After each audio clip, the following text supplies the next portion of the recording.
Alright guys, welcome back. Free Tip Friday. And today we're building exactly what the title of this video says. Stairs without stringers. Have I done this before? No. I have no idea what I'm doing. I'm just making this up as I go along. I was laying in bed a couple weeks back. Couldn't fall asleep because my brain's just going like crazy every night. And it just came to me like a vision. And I was like, dude, I could build an awesome set of stairs without stringers, because really, outside stairs just don't, I don't know, they just don't get me excited. You know, just the stringers and the treads and the butt ends, and you know, you can dress them up a little bit to look pretty, but ultimately I'm not a big fan of just boring old cut stringer stairs. You gotta add a little panache. So this is what I came up with, and so far it seems super sturdy. We don't have it installed yet. I'm going to do a quick kind of temporary installation because I haven't poured a landing for my bottom of my stairs yet. But we'll just block it up and give it a test, jump on it a few times and see how solid it is. It seems rock solid right now. So here's what we're doing. Watch and learn. We've got these boxes set up with I wanted a 16-inch stair tread. So I just mark my 16 inches where I want the overlap. And then we've cut these notches plumb with each other. And then I grabbed some Ready Rod, hot dip galvanized Ready Rod.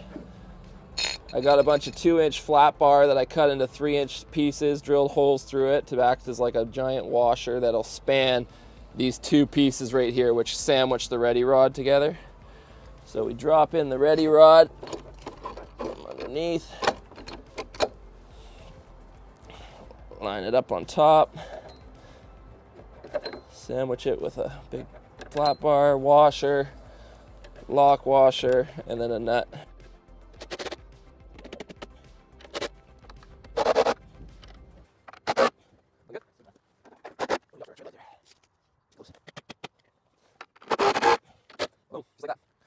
So this one is short, obviously, because we're mounting that to the deck. So we want the tread space obviously coming off the deck to be even all the way down. So that's why this box is short. But that's pretty much how it goes, just like that. We got a solid set of stairs. Now for extra strength, just to prevent any kind of racking, I'm gonna drill alongside my screws. I've got end screws going into these little joists here. I'm gonna pre-drill alongside that, kind of at a bit of an angle, so I hit the top of that next joist. Then I'm going to drop in these 12-inch GRKs to lock the center part of the rim joist into the next step, and that should just make this thing super solid.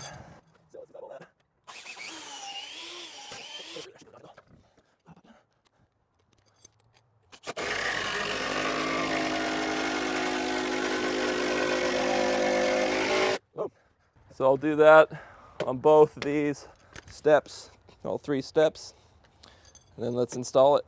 We've got our staircase in place. Another nice feature about putting these 3/4-inch spacer blocks in between your framing and your fascia board is it gives you a 3/4-inch space to mount your stairs to a nice piece of pressure treated plywood. So I'm just gonna screw this in on my line right here.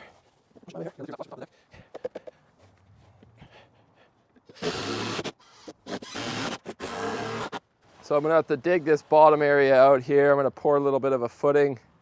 I'm actually gonna put a couple more rocks right there on either corner, scribe the stairs onto the rocks, and then I'll bring like some flagstone kind of pathway up to the stairs once we have them all leveled out. But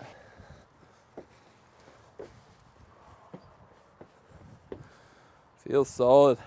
Maybe somebody will have to get a hold of Matthias Wandel, see if he can check my engineering on the stairs, but it seems like rock solid to me. And it looks really cool to just see the stairs floating like that. No stringers. Well, there you have it, guys. The stairs are officially installed. Everything is rock solid. We poured a little concrete footer here for the stairs to land on. I've got some plastic wood. I had some scrap Trex decking left over. So I cut a few plastic shims to hold the framing up off the concrete, about 1/2 inch. That'll keep the bottom of my stair, my stringerless stairs. Come on, 1-800 number, yeah, no. So you can see these stairs look kind of trippy. They look like they're just floating in midair, which I really think that's kind of a cool look. Obviously, building your stairs this way, if you're getting your stairs inspected by a building inspector, they're not going to pass, even though they could very well be strong enough. You'd have to get an engineer to do the math and make sure that this is going to be strong enough, and get an engineer to sign off on it if you wanted to build a set of stairs like this. But I'm just doing whatever I want over here at my house. So don't think you can build a set of stairs just like this if you're getting your stuff inspected, because it's likely going to cause you a whole lot of headaches. I like to always have about 1/8 of slope on my stairs so that water drains off the treads. I don't want water puddling or sitting on top of my wood treads. So always slope your stairs down a hair so that the water just drains off the front of the nosing. So there's a cool idea for somebody who may be farting around their house wanting to put in a unique set of stairs on the deck or exterior of their house. Your bonus tip for this week, check this out. I'm putting a trim board around this because it always looks way better. Birds are already shitting on my deck. I can't believe this. So there's going to be a 2x6 with a miter, 45 right here, so it frames out the deck nicely. You don't see any of the end grain. But underneath, could have left these boards square and they would have just sat right down on the edge of this beam. But then you have that gap in there between the trim board and these butt ends, and what will happen is leaves and dirt and stuff will get in there and it'll just get stuck and start to decompose and essentially just turn into soil and dirt, which will then invite all sorts of little critters to start growing and rotting out the ends of your wood. So what I've done here is I've beveled these back using my track saw. Or you could just do a circular saw with a piece of plywood for a fence if you don't have a track saw. And I just beveled these back so any water that goes down in there or dirt will get washed out down in between the little gap right here. Now I might cut this a little bit wider so it's more of a 3/8 inch gap. That way I know that water's going to flush anything that gets down in that crack. It's going to flush it out and down, and it'll drain out the bottom of the deck. So this should increase the longevity of your deck boards. I've just left this cedar raw because it's old growth red cedar. It's going to last forever whether you stain it or not. The stain is ultimately just a aesthetic thing. This stuff will last for 50, 60 years before it starts to rot out in any way, and especially if I keep it clean.